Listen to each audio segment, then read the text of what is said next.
Hello everyone, कैसे हैं आप लोग। आई होप आप लोग अच्छे होंगे, स्वस्थ होंगे। आज कुछ बात डिस्कस करना था मुझे।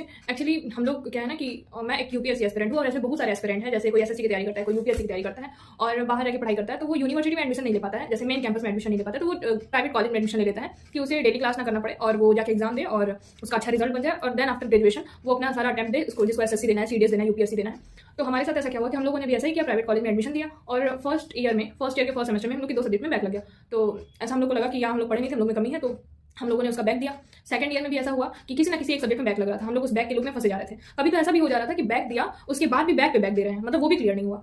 देन आफ्टर अभी क्या है कि मेरा 5th सेमेस्टर चल रहा है और 5th सेमेस्टर में कुछ ऐसा है कि 2 सब्जेक्ट होते हैं। जैसे आप मैथ लेना चाहें तो मैथ फिजिक्स ले लें, केमिस्ट्री फिजिक्स लेना चाहे तो वो ले लें, या फिर केमिस्ट्री मैथ लेना चाहते हैं तो ले सकते हैं। एज यूजुअल मैथ वाले फिजिक्स लेते हैं और या फिर जिसको मैथ छोड़ना है वो केमिस्ट्री फिजिक्स ले लेते हैं, और मैंने ही केमिस्ट्री फिजिक्स लिया। देन आफ्टर क्या हुआ कि वहाँ पे ले लिया, एग्जाम हुआ, बहुत अच्छे से पढ़ के गए, नोट्स वगैरह सब बना के गए और फिर chemistry paper 1 paper 2 qualify, but physics paper 1 paper 2 not qualify. और तो और रिजल्ट प्रमोटेड होता है, ठीक है बैक पेपर 2 या फिर स्पेशल बैक 2 लास्ट ईयर में। यहाँ पे ऐसा कुछ नहीं है, डायरेक्ट फेल कर दिया गया। आपके पास 52% है, कहते हैं 33% पे इंसान पास हो जाता है, लेकिन यहाँ पे 52% है, फिर भी पास नहीं है। बस मैं फेल हुई। मैं लगातार मेरे वो जुड़े हुए हैं कि अब मैं नेक्स्ट अटेम्प्ट दूंगी, क्या करूंगी क्या नहीं करूंगी। घर वालों से अलग प्रेशर आ रहा है मेरे ऊपर कि तुम ये सब छोड़ो, बीटेक कर लो या फिर आओ हम एमबीए बीबीए में एडमिशन करा देते हैं, जो भी करना है वो कॉलेज छोड़ दो, ऐसा है वैसा है। लेकिन मुझे नहीं, मैंने 2 साल इसमें इन्वेस्ट करे हैं और मैं चाहती हूँ मैं तीसरा साल यहाँ से निकालूं क्योंकि मेरे पास एक डिग्री हो जाए।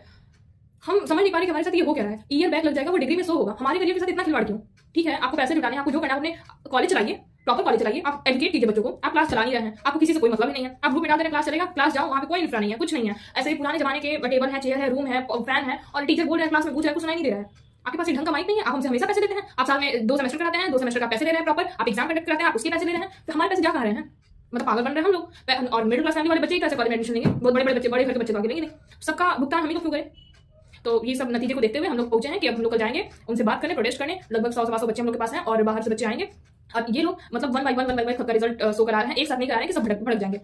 तो अब देखते हैं कल के आंदोलन में क्या होगा, कल के प्रोटेस्ट में क्या होगा। हमें किसी से कोई लड़ाई नहीं करना है, कोई झगड़ा नहीं करना है, हमें हमारी बातें बस रखनी है, हमें बस हमारा सॉल्यूशन चाहिए। हमें किसी से कोई लड़ाई नहीं करना है, हमें कोई हीरोगिरी नहीं दिखाना है। हम जानते हैं कि इस प्रोटेस्ट का कुछ बुरा भी इम्पैक्ट पड़ सकता है, करियर पे भी उंगली आ सकती है। तो जब ऐसे ही करियर की लगी पड़ी है तो वैसे क्यों नहीं, वैसे ही करके देख लिया जाए। और अगर नहीं करेंगे तो लाइफ में गिल्ट बना रहेगा। इतना ज्यादा मतलब सेल्फ डाउट हो रहा है कि जब मैं बीएससी नहीं क्लियर कर पा रही हूँ तो मैं यूपीएससी क्या करूंगी। एज वेल जैसे एसएससी के स्टूडेंट समझ रहे हैं कि ग्रेजुएशन कंप्लीट नहीं हो पा रहा है तो मैं एसएससी क्या निकाल पाएंगे। लेकिन उन्हीं बच्चों में स्ट्रेंथ है जब कोई कॉम्पिटेटिव एग्जाम आ रहा है तो वो उसको निकाल रहे हैं। तो इसका मतलब बच्चे ही पागल हैं, आप लोग बहुत परमात्मा है। कॉलेज वाले एक बंदे, एक टीचर, एक फैकल्टी में दम नहीं है कि वो स्टूडेंट के साथ खड़ा हो पाए। हम तो आपके स्टूडेंट है ना, आपके कॉलेज में हम लोगों ने एडमिशन कराया, आपकी बिल्कुल अकाउंटेबिलिटी नहीं बनती कि आप हमारे साथ खड़े हो। आपके कॉलेज के 75% ऑफ द स्टूडेंट फेल हो चुके हैं, मतलब बैक तो छोड़ो यार, फेल हो चुके हैं। क्या बच्चों में इतनी स्ट्रेंथ नहीं है कि फिजिक्स का पेपर ना निकाल पाए, मैथ का पेपर ना निकाल पाए? और फिर ये सब कोई हम लोग के आगे पीछे नहीं है, हमारे